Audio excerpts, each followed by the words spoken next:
Alors Jensen Huang est le patron d'NVIDIA. Jensen Huang nous explique maintenant qu'après 10 ou 15 ans à avoir répété partout sur différentes scènes il fallait vraiment que tout le monde apprenne à programmer. Maintenant, il lui prend le contre-pied exactement opposé, c'est de dire non, c'est fini, il faut plus du tout apprendre à programmer parce que grâce aux IA, nous sommes tous des programmeurs. Alors remarquez qu'il y a 10-15 ans, quand j'entendais à peu près partout que tout le monde devait apprendre à programmer, je trouvais ça absurde déjà à l'époque. Il y a plein de métiers dans lesquels les gens ne savent pas programmer. Je sais pas moi, un agrégé en philosophie, il ne sait pas programmer, un dentiste ne sait pas programmer, etc., etc. La liste est très longue.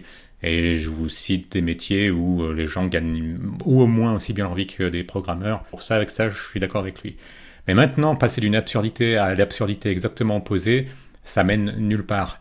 C'est important de voir d'où nous parle une personne. Donc, étant boss de NVIDIA, lui, il gagne doublement à décourager les gens à apprendre à programmer. D'une part, s'il pousse toujours plus de gens à ne pas aller dans les filières liées à la programmation, ça laissera d'autant plus de champs libres aux IA pour faire du boulot, produire des applications ensuite qui marcheront comme elles marcheront.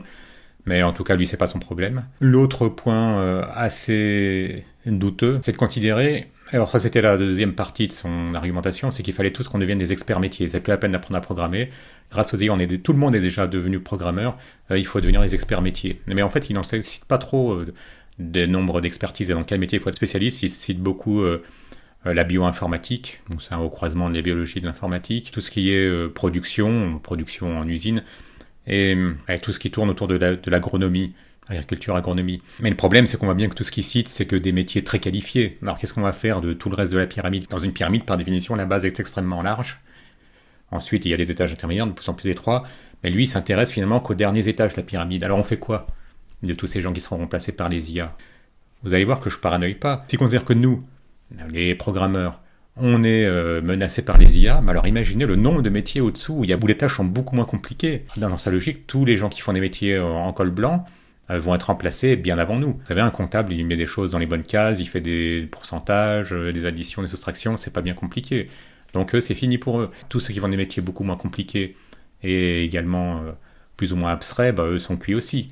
Donc il faudrait qu'il pousse sa logique un peu plus loin, se dire qu'est-ce qu'on fait du reste de la pyramide que les IA sont en train de détruire. Et donc il incite les étudiants uniquement à devenir tous des experts métiers.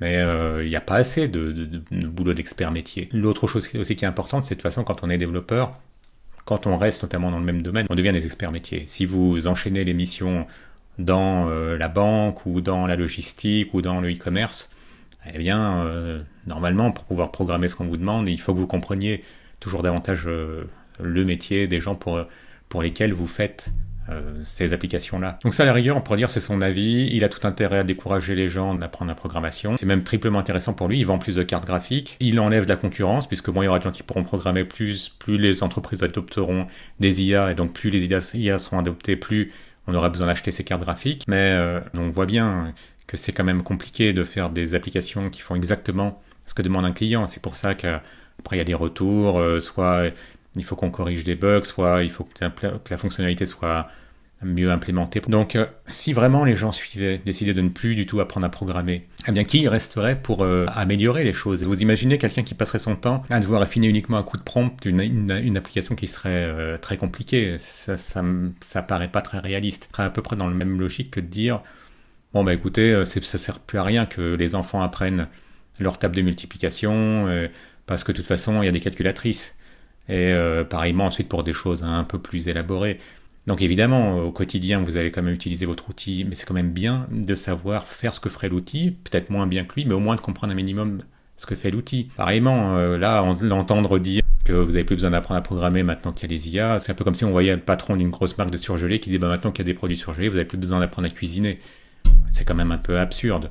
Bien sûr, vous pouvez recourir à des produits préparés, surgelés, mais c'est quand même bien de savoir ce qui se passe et de pouvoir regarder un plat cuisiné, de savoir si il est farci de saloperies, que vous n'avez pas trop envie de manger, que ce soit trop salé, qu'il y ait plein de pesticides, qu'il y ait des choses d'autres.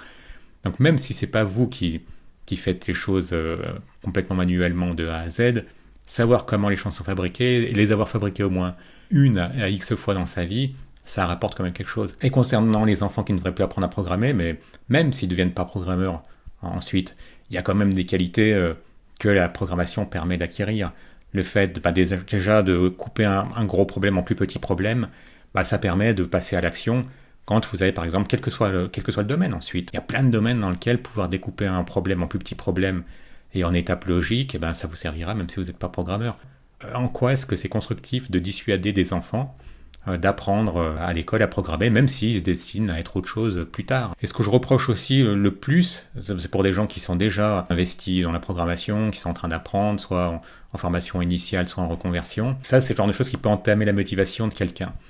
Donc vous savez, quand vous faites un marathon, bon, le mieux c'est de le faire sans que personne ne vous emmerde à côté.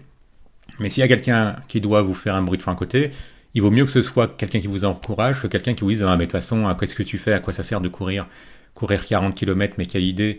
Tout le monde marche aujourd'hui, tout le monde peut utiliser une voiture, un vélo, etc. Donc c'est pas la peine de se soumettre à des efforts comme ça aussi importants et aussi fatigants. Le fait de décourager des gens qui ont déjà choisi cette voie, même si c'était peut-être pas l'objectif initial, mais étant donné qu'il fait partie d'une des entreprises les plus puissantes du monde, une des plus riches, Nvidia doit être dans le top 10 des plus grosses entreprises américaines, donc aussi également mondiales. En sortant des choses comme ça, il sait très bien que ça aura beaucoup d'écho et que ça peut donc au passage décourager des gens qui se sont dit finalement est-ce que je perds mon temps à apprendre la programmation ou simplement l'informatique de manière plus large. Qu'est-ce que vous pensez de ce genre de déclaration? Est-ce que c'est vraiment purement intéressé parce que ils vendent des cartes graphiques?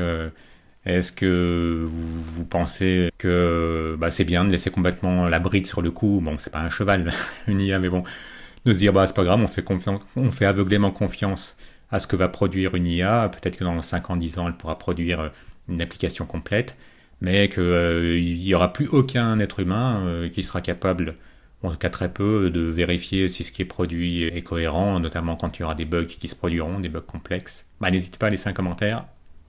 Un petit like si vous avez aimé, abonnez-vous si ce n'est déjà fait et à bientôt.